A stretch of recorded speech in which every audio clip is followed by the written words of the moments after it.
Hello and welcome to Aetheral Space 17.18 Monsters of Man. We are back.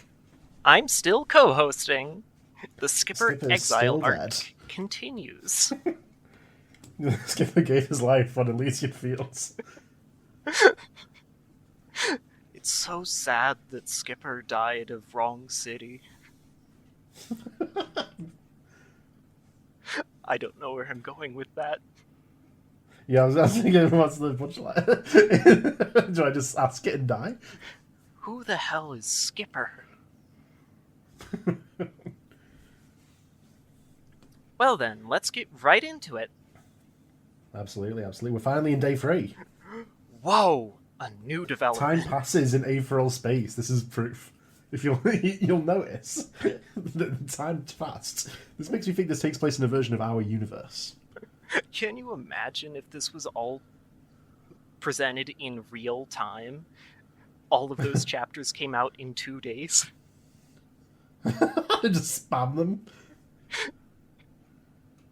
Well, what can happen in a day? Well then, Day 3. The convoy rumbled across the wasteland. It was early that morning when they'd finally found it, spotted by a patrolling drone, so early that the day couldn't even be said to have started yet. Just like the other variants of Dragon Hadrian, the target had manifested in the vicinity of Zepan, but unlike the others, upon manifestation it had turned and started moving in the opposite direction, into the wilderness of Nermut. Whether that was the result of its own will or some random impulse, none could say. The convoy moves in strict formation, 10 armored trucks flanked by weaving swarms of bike-riding neo-automatics, their frames and functions enhanced by the implantation of temperaments. 10 Sealy Rangers to a truck with 32 neo-automatics in escort. An army of 130 ready to combat this opponent. But an army is nothing without commanders. 1 Star, Supreme Commander of the Sealy Rangers and leader of the Unsealy, stands atop the lead truck. His arms are crossed and his sword and shield sheathed. Even through the barriers that are his eyelids, he can see what approaches better than anyone else. A soft smile spreads across his lips, and he taps his wristbound script to give the signal. Get ready. His subordinates emerge a few seconds later, climbing onto the roof of the second truck in the convoy.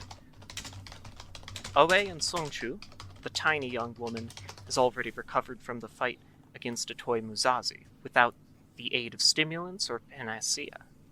Just as the director said when he first met her, that body of hers truly is a wonder.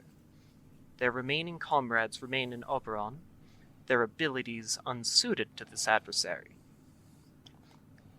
In the distance, their prey is now visible to all, a tiny humanoid figure, walking stoically through the dust. It hasn't noticed them yet. 1 Star inspects it carefully, making absolutely sure it is what the director has been hoping for. He has never known that man to be wrong when it comes to matters like this, but there's a first time for everything. As he observes closely, though, he determines that the first time won't be today. The version of Dragon Hadrian that trudges through the wastes is, in a word, wild. He is naked from head to toe, pale as a corpse, with his silver hair overgrown and dragging along the ground behind him. In some places, the hair even twists together into something like bone, ill-grown horns protruding threateningly from the mass. His eyes, staring straight ahead as he moves, are a glowing red, the mark of the Crimson Panacea. Just as they had hoped. A cannon atop one of the vehicles further back moves, not to aim at the Sagittarius Hadrian, but instead angling high up into the sky. Nermut is a dark and inhospitable place. To increase their chances for successful capture as much as possible, they need to turn the environment more to their advantage. Bang! The cannon belches smoke, firing Zephyr Pandershi's artificial sunspot high up into the sky. At the crest of its flight, the sphere-like device engages its repulsors, freezing in the air high above the wasteland. A second later, it activates. A hot orange light blazing from within its structure, shining over the battlefield below. In a second, the land they are driving through goes from a gray waste to a sun-baked desert. Each and every man in the convoy can now see the enemy they are approaching, not just one star. And of course, the enemy can see them too. The creature turns to look at them, crimson eyes still blank. No human ego exists within it. No sense of self that could interfere with its directives. It is the core of the Red Panacea network, nothing more. It would probably be erroneous to even call it Dragon Hadrian. I really liked the word erroneous this week. I didn't even realize they use it both times. It's a really good word. Devour, infest, expand. These base instincts can be called thoughts, then that is what it is thinking. Its body twitches as the false sunlight washes over its skin. Perhaps it perceives the new stimulus as an attack. Perhaps it would perceive any stimulus as an attack. Its pupils shrink as it registers their approach, and it responds immediately. There is no moment of contemplation or consideration. In the manner of a machine, it registers an element and immediately reacts to it. The ground shakes. The convoy splits in two, 5 trucks each, swarmed by bikes, and moves to surround Dragon Hadrian. The autobrains driving are steady, and even as Nermut trembles, they maintain their ordained course, until the shaking becomes a crash, then 2 crashes, and then 3. After all, Dragon Hadrian has been doing more than just walking through the darkness. It is the vector of the Red Panacea. It has been devouring, it has been infesting, and it has been expunging. Expanding? Yes, I should be. Expunging, too. It has been devouring, it has been infesting, it has been expanding. The ground below Hadrian explodes upwards as massive tentacles of Panacea, each dwarfing its body, rise up from the earth. Nermut is often thought of as devoid of life, but that isn't entirely true. For an organism like the Red Panacea, life can be found anywhere to be absorbed and incorporated, even in its most basic forms. A tentacle the size of a skyscraper swings towards the vehicles on the left, but the Seelie Rangers are ready for it. Throwing their hands up into the air and coordinating their bioelectricity, they cry out as one, "Seelie Shield!" And bolts of man-made lightning converge to form a barrier that blocks the tentacle's strike. Their supreme commander is the next to move. Kicking off of the truck like an orange bullet, he slices all the way through the tentacle with a single swing of his sword before launching himself against the flying viscera directly towards the Hadrian variant. His passage does not go unimpeded, however. A legion of further tentacles lunge upwards, blocking his path and forcing him to dodge and retaliate against their strikes. Meanwhile, Oe holds up her black brush towards the severed tentacle and spins it, a dark smoke pouring from the blade and slithering towards the squirming appendage. The Red Panacea is a biohazard of the highest order. Even if they can successfully acquire its core, Oe's flesh-eating gas will be required to eradicate its remnants. Songshu sprints through the forest of writhing tendrils, a sharp grin on her face as she weaves through their attacks before countering. Each time her fist slams into an obstacle, there is a mighty boom, and that sound is louder each time than the last. Twin Fist Utter Destruction doubles the strength of Songshu's punch each time it successfully hits the enemy. A situation like this is practically tailor-made for it. Dragon Hadrian remains stock still, staring straight forward as the tentacles operate on its behalf. Its face is expressionless, its eyes are dead. If anything approaching personality still exists within its brain, It is surely only the last traces of faint annoyance at this attack. It takes a step forward, or at least it tries to. Sealy rifle! A blast of lightning fired by the Sealy Rangers on the other side of the encirclement strikes the Hadrian variant from behind. Without Aether defenses, the damage is tremendous. The top of Hadrian's head is shaved away by this blow, only leaving its lower jaw. Charred gore sprays across the ground. Even then, though, Hadrian does not fall. It continues to stand on legs shaking like those of a newborn deer. It makes no attempt to move, either, even as further Sealy gun attacks slam into its body, burning holes straight through its flesh. It would be meaningless for it to move. It is the region of a crawling kingdom, its crown of teeth exposed to the open air. It does not fall, nor does it move, because the Crimson Panacea does not even conceive of such superficial damage as injury. After all, there is nothing Panacea excels at more than regeneration. New flesh bubbles into place, and within mere seconds there is no sign that the Hadrian variant was wounded at all.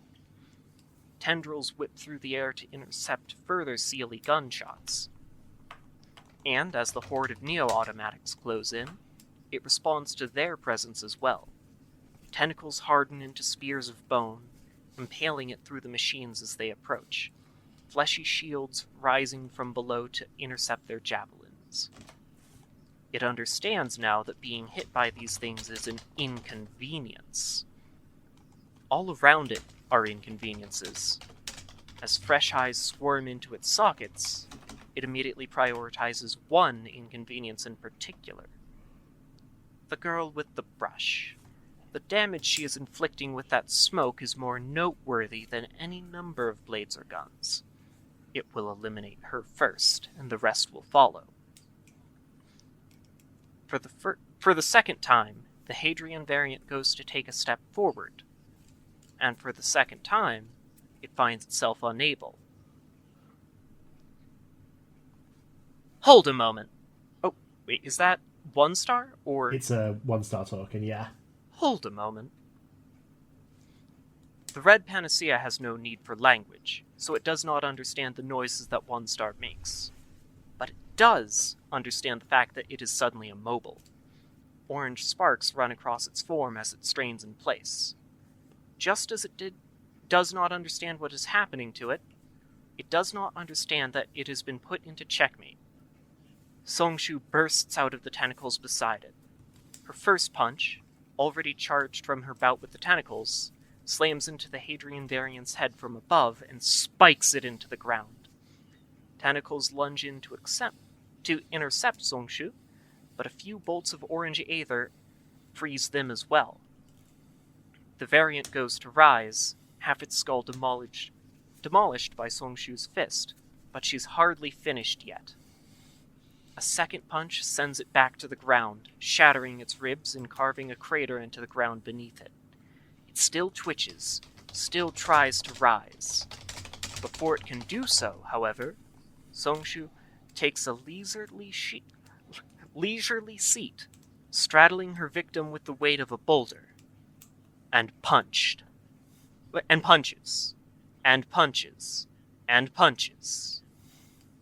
By the end, her punches are so powerful that they produce aftershocks, and the Sealy Rangers have to hold on to something to stay on their feet. Flashes of crimson aether are so bright that they overpower the fading light of the sunspot above, turning the world bloody red. The umbra of the vehicles stretch backwards, painting black lines upon the earth. Punch! Punch! Punch! Songshu stops there, shaking her hand and letting copious amounts of smoke rise from her knuckles. If she went any further, she has no doubt she'd obliterate the enemy entirely. And this is a mission to capture, not to eliminate. Licking her lips and pulling her crumpled Cheongsam back into place, she rises up from the ground. All that is left of the Hadrian variant is a demolished skull and a crumbled spine. But even just that mass, it's twitching. Already beginning to regenerate. If they didn't do anything, Dragon Hadrian would surely be standing there before all of them as good as new within the span of a few minutes. Luckily, they came prepared. Demiurge Territorium. An orange barrier manifests around the remains, slowing the flow of time within to a crawl, effectively halting the Panacean resurrection. The master of this ability, Zephyr Pendershi, smirks as she exits the back of the nearest truck, sauntering over to take a look at her prize. She is attending this operation in Extension C, one of the oldest bodies she's created. So it bears more than a slight resemblance to Songshu, save for the white and orange hair. Well done, the director says pleasantly, crooking a finger to bring the remains up into the air. This is certainly just what I was hoping for.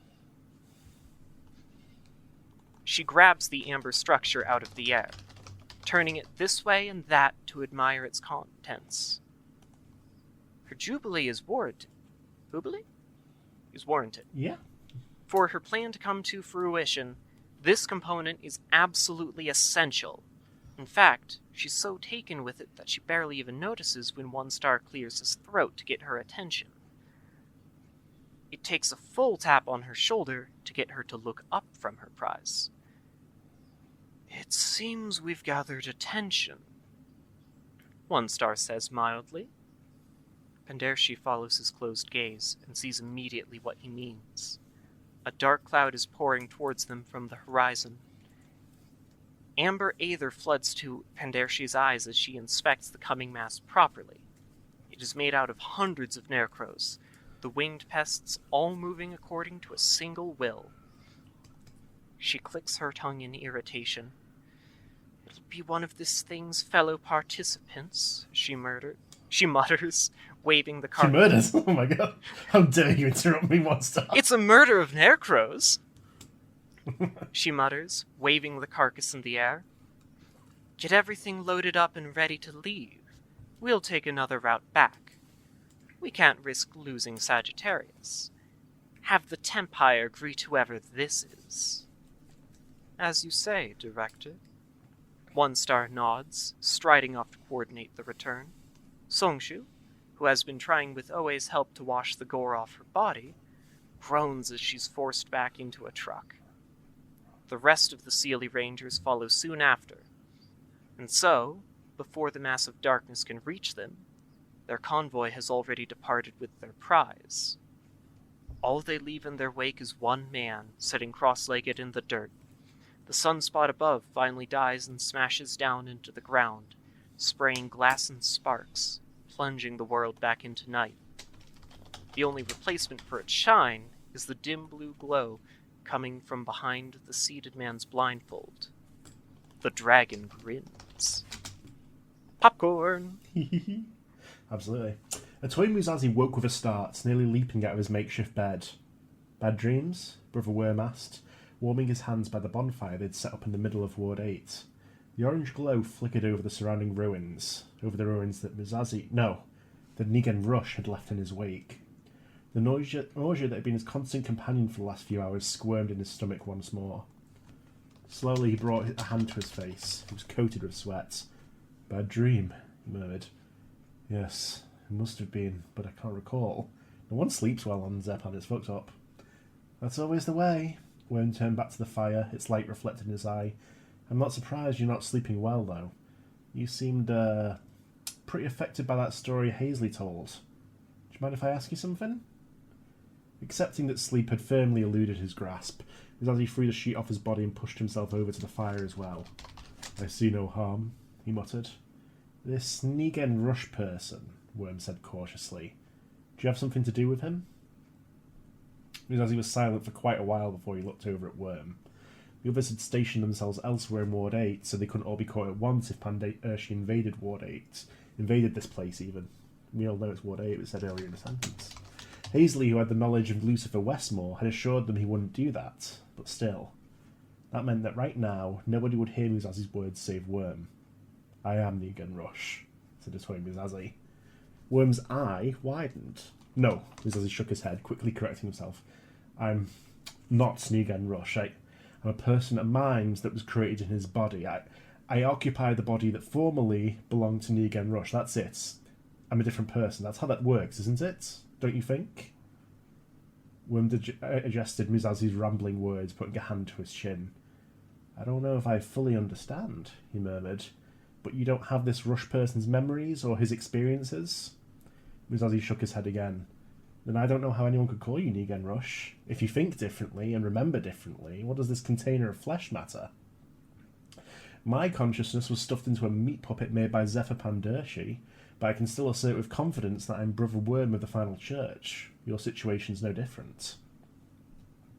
But, as he looked down at his hands, I know that. I accepted all of that years ago, and yet coming here and finding out this... Ugh. Negan Rush had a responsibility here that went unfulfilled. He made that promise. He must have been killed right before he could bring the blades back here to do whatever he intended. Does that responsibility pass to me now? Am I his child? Have I inherited duty from him? Worm had no immediate answer for that, but eventually he ventured. Do you feel like you have? Do you feel an obligation? I don't know that much about the situation, but I don't think someone who gives you nothing but burdens can be called a parent. There's something like guilt, Musazi uttered, staring into the flames. I know I shouldn't feel it, but I feel it anyway. Or maybe that's something else, Worm said. Maybe it's something you're mistaking for guilt. Musazi looked up at him. What do you mean? Worm smiled softly, hugging his knees to his chest before the fire. You saved me, he replied simply. You shouldn't have had any obligation to do that. I dare say it wasn't even to your advantage. The wood crackled. Maybe you're just the sort of person who likes to help people, Hatoy Musazi. Popcorn. The dragon sat there, still cross-legged as if meditating, even as the crowd of Necros reached him, just like the Sealy Rangers had done not so long ago. Done with the Sagittarius Dragon not so long ago. They encircled him, filling the air with the sound of their beating wings. The dragon didn't so much as turn his head towards them, though. He only moved once his counterparts appeared. The three of them came one by one. The first, a blowhard with a fedora and a revolver, strode right out of the darkness, an easy grin on his face. The second, a battered creature with dark hair and red eyes, crawled out of a shadow, nibbling at his fingernail as he warily watched from a distance. The third, an eerily beautiful spectre, floated high above the proceedings, emitting a faint white light. The one with the fedora raised a hand in greeting as he approached. "Hey there!" he said, voice friendly. "Glad we ran into you. You're one too, right?"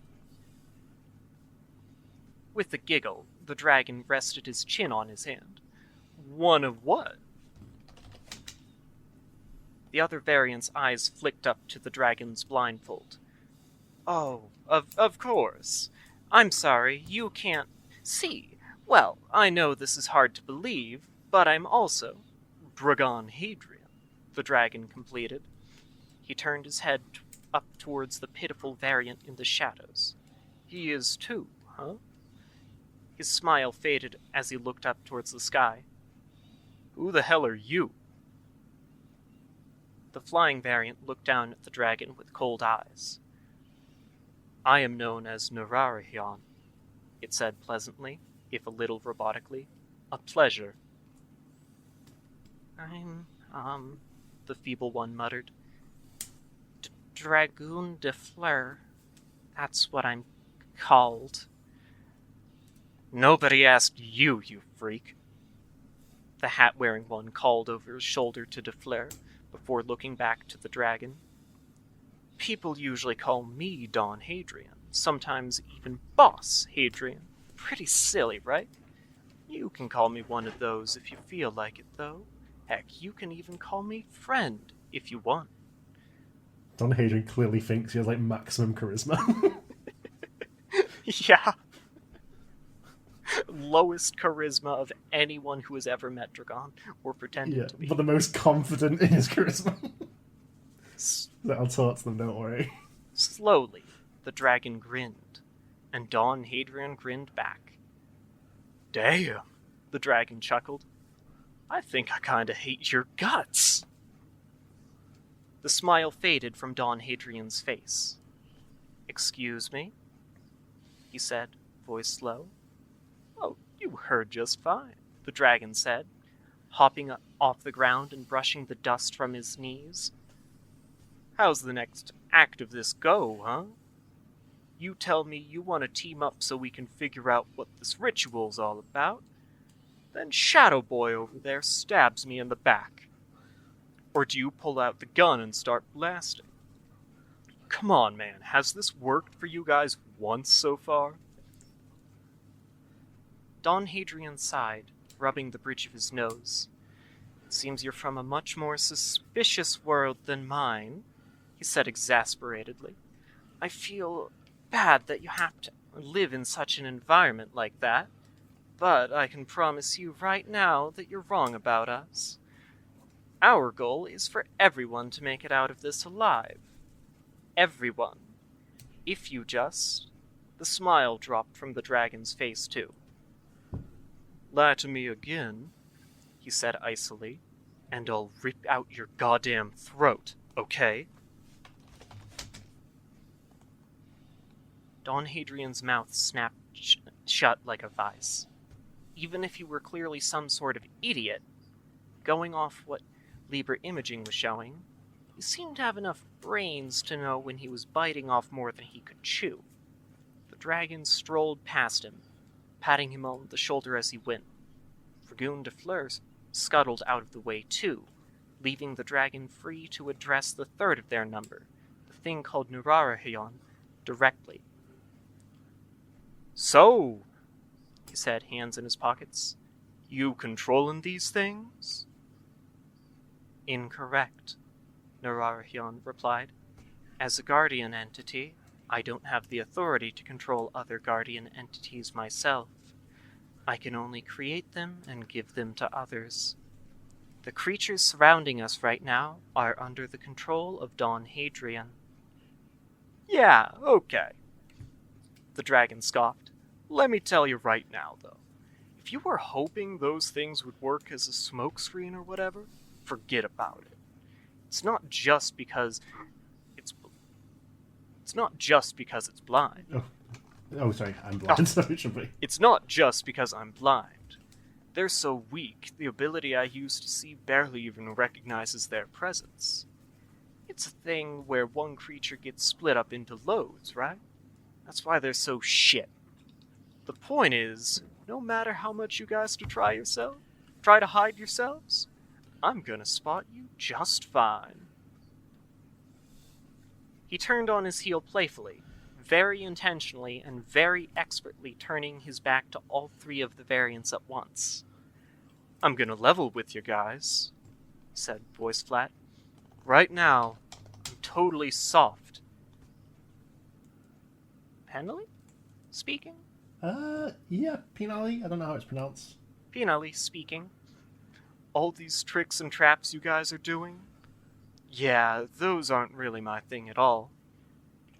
So, how about we make things simpler? He took his hands out of his pockets. A wide grin spread across the dragon's face, and a blue light behind his blindfold intensified to such a degree that the circles of his empty eye sockets were visible through the fabric.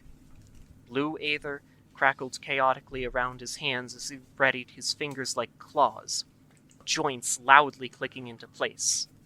As he opened his mouth, hot vapor poured from it.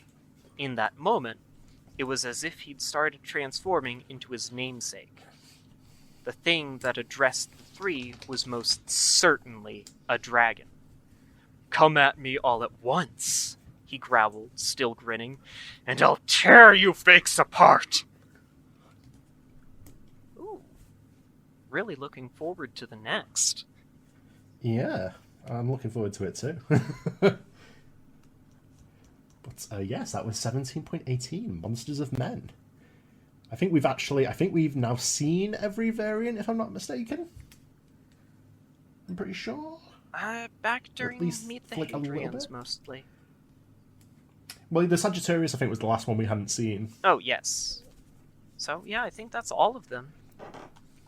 Yeah. Choose your favourites. Place your bets. Perfect. So, Lan has a lot of Lan questions. Lan asks, can Dragon Dominion Awakening? Does anything different happen compared to a human? I think he can. I'm pretty sure he could. If anything, it depends on the kind of awakening. It could be risky if it's the sort of thing where it's like, now I'm inside your Aether. Yeah, you just uploaded me to your Aether. But usually I think it would be fine. Also, are abilities effective inside Dominion? For example, will Palatine's ignorance work inside it? I would say probably, because it's like a mental space that they actually do the fighting in, so... Yes, I would say their ability, as they understand it, will continue to function to some degree. We've seen it function, I'm pretty sure. How big is Elysian Fields compared to Earth? I would say it's much smaller. It's a much smaller planet. Let's say the size of Pluto. I'll say that randomly, with nothing behind it. This will be going into the scientific documents. Let me not consider that at all. It's the size of Pluto now. When Nyan uses Anger Manu on Aether constructs, what kind of fuel does he receive? That's a bit risky for him because they'll probably get some fuel, but if they unsummon their Aether thing, he'll probably then lose the fuel, and if he's used it to make something, it could just crumble. So he would prefer not to use that kind of fuel if possible. That makes sense. Much easier to use actual matter. What's the status of Earth's moon? Asks Lan. There's probably going to be a story about Earth's moon at some point. But I will say right now, it's sealed off from anyone with no one can get on there. There's a shield that stops anything getting onto the moon, and from orbit you can see that there's a graveyard covering the entire surface. I can't believe they used a global pacifier on the entire moon. We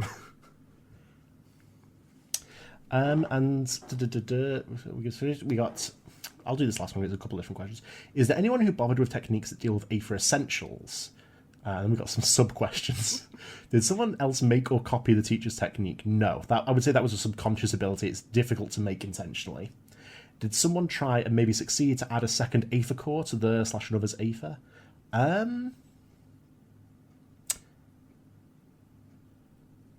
That's an interesting one. I don't think anyone has, but maybe someone will. There's nothing stopping someone from trying it at least. Could you make an Aether death mark that kills someone if they unlock Aether? You could. That's fucked up, but I guess you could do that. You could curse someone, pre-Aether awakening. If you unlock your Aether, your heart instantly fucking explodes. 2. Can you lock someone's Aether if you lock their emotions? You could stop someone from unlocking their Aether if you do that. You couldn't... If someone already has the Aether, you couldn't stop them using it. You would stop them from being able to synchronize it, so you would sort of power them down a little bit.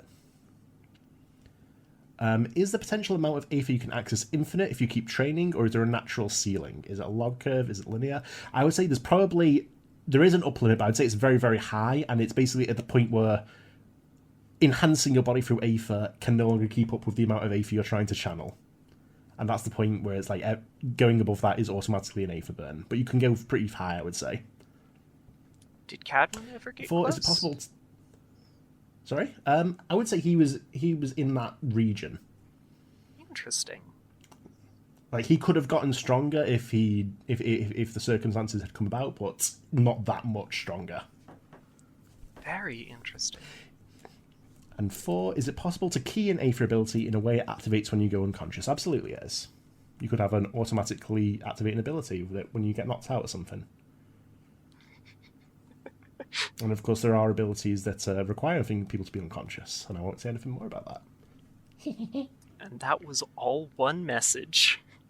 Yes. This feels like a cheat. This feels like there was 4 questions and 1 question was also 3 questions. But yeah, that was 17.18, Monsters of Man. Thank you for listening. We'll see you next time. Bye.